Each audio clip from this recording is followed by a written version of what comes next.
Karen is a force to be reckoned with.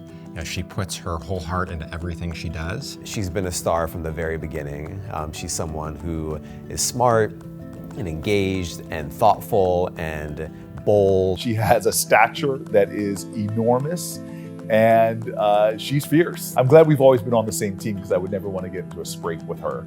I say that as a former tight end for Stanford. I'm a little scared of her. Karen is, such a badass litigator, and, she can convince any judge and any jury anything. Every city deserves to make decisions about local governance for itself. Home rule is essential because it's our tax dollars and our people that are being governed, and we ought to have some say. Budget autonomy means that the district's budget, which is a law, is enacted in the same way all the other laws of the district are enacted. That is, 2 votes or readings by the council, signed by the mayor, submitted to Congress for 30 days. That gives us a greater control and certainty over our budget. After a referendum was passed in the District of Columbia, and this would have been in 2013, where over 80% of the people said, we want to have local budget autonomy, it happened that the then DC Attorney General disagreed with the legal basis for the referendum. And so the council sued, and Karen was front and center in that litigation. Karen stepped up when the council, the legislative branch, needed help with regard to our rights. Home rule is more fragile than ever. So thank you to Karen for what she did, and I'm hopeful that that is a model for others to follow.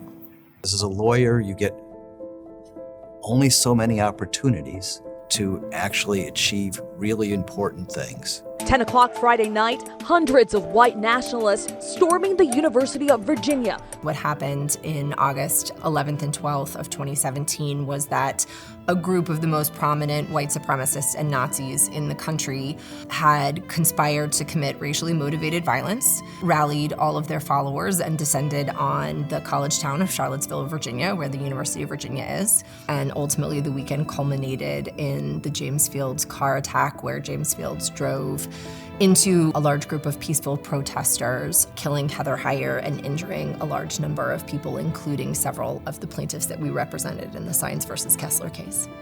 When Karen was working with the witnesses and the plaintiffs and talking to them, you're taking into account what they had to go through and then what they're going to have to go through again in the courtroom, reliving that, because that's what they were asked to do. And we ultimately landed on one of our 9 plaintiffs, Natalie Romero, to go first and to tell her narrative.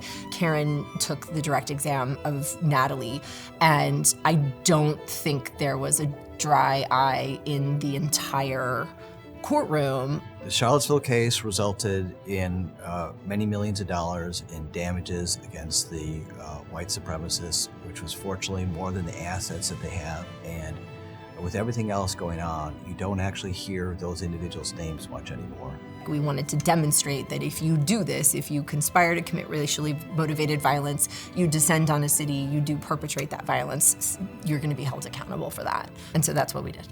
She's always found a way to stand up for others, to stand up for her most treasured ideals.